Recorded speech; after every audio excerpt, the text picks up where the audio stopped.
On the subject of the speaker has said that you've had a history of inaccurate statements. There has been quite a bit of controversy over this newsletter that went out under your name. A number of comments that were perceived as racist, as inaccurate.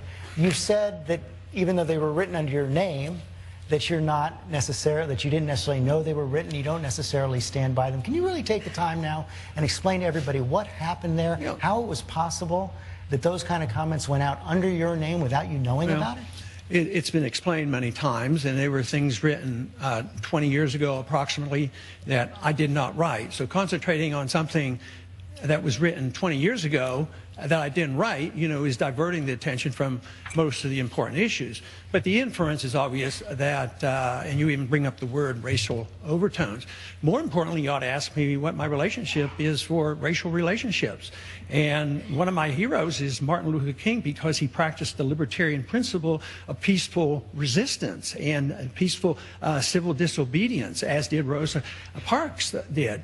But also, I'm the only one up here and the only one in the Democratic Party that understands true racism in this country. It's in the judicial system, and it has to do with enforcing the drug laws.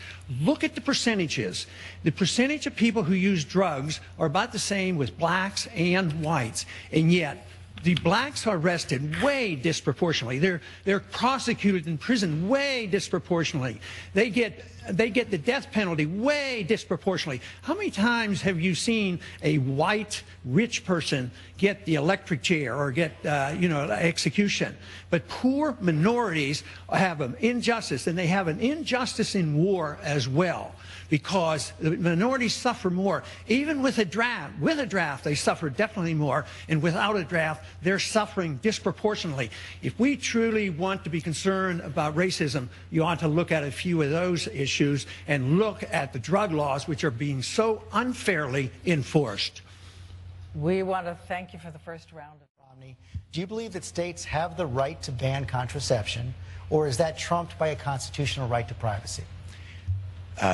George, this is an unusual topic that you're raising. States have a right to ban contraception. I can't imagine a state banning contraception.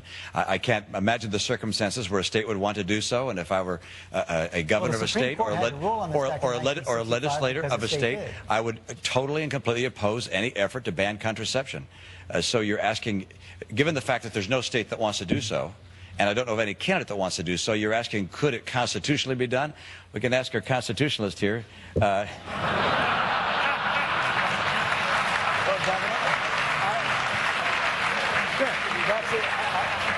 sure Congressman Paul. Okay, come on back. Do you believe that states have that right or not? I do. He mentioned my name. Go ahead. I didn't know whether I got time when it was favorable or not, but thank you. No, I think the Fourth Amendment is very clear. It is explicit in our privacy. You can't go into anybody's house and look at what they have or their papers or any private things without a search warrant. This is why the Patriot Act is wrong, because you have a right of privacy by the Fourth Amendment. As far as selling contraceptives, the Interstate Commerce Clause protects this, because the Interstate Commerce Clause was originally written not to impede trade between the states, but it was written to facilitate trade between the states. So if it's not illegal to import birth control pills from one state to the next, it would be legal to sell birth control pills in that state. Senator Santorum? Governor Paul, Congressman Paul, let me bring this to you. You're running here in the Republican primary, but you haven't promised to support the party's nominee in November, and you refuse to rule out running as a third-party candidate if you fail to get the nomination. Why not rule that out? Well, I essentially have. It's just that I don't like absolutes, like I will never do something. But no. Never vote for a debt ceiling. Please don't interrupt me. So I have said it in the last go-around. I said they asked me that about 30 times. I think maybe you've asked me 4 or 5 already, and the answer is always the same. No, I have no plans to do it. I don't intend to do it, and somebody pushed me a little bit harder, and I said, why don't you plan to do it? I says, I don't want to. So I have no intention, but I don't know why a person can't reserve a judgment and see how things turn out. In many ways, I see the other candidates as very honorable people, but I sometimes disagree with their approach to government, and I'd like to see some change changes. I want to see changes where they're talking about a little bit of a difference in foreign policy, an interest in the Federal Reserve, a change in the monetary policy. We haven't heard one minute of talk about cutting any spending. He's talked previously about cutting the military spending. That's cutting proposed increases.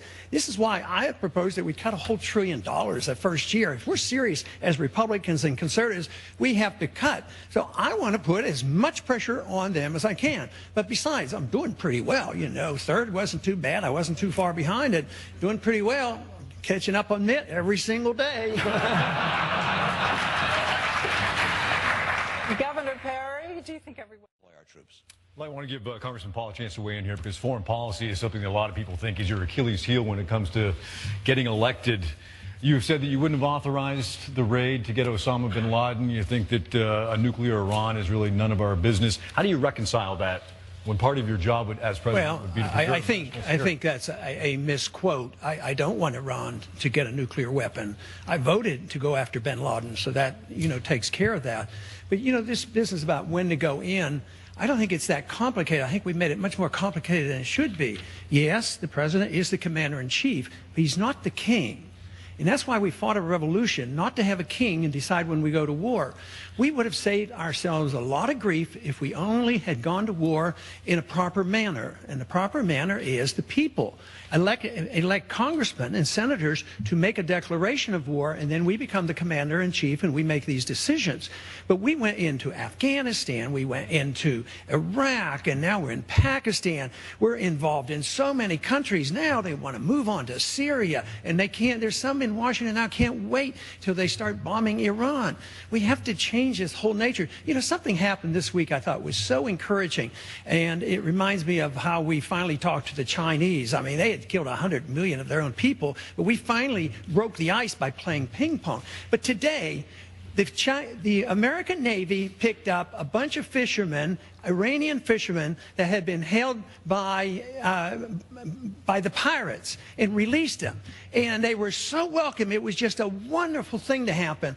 This is the kind of stuff we should deal with, not putting on sanctions. Sanctions themselves always leads up to war, and that's what we're doing.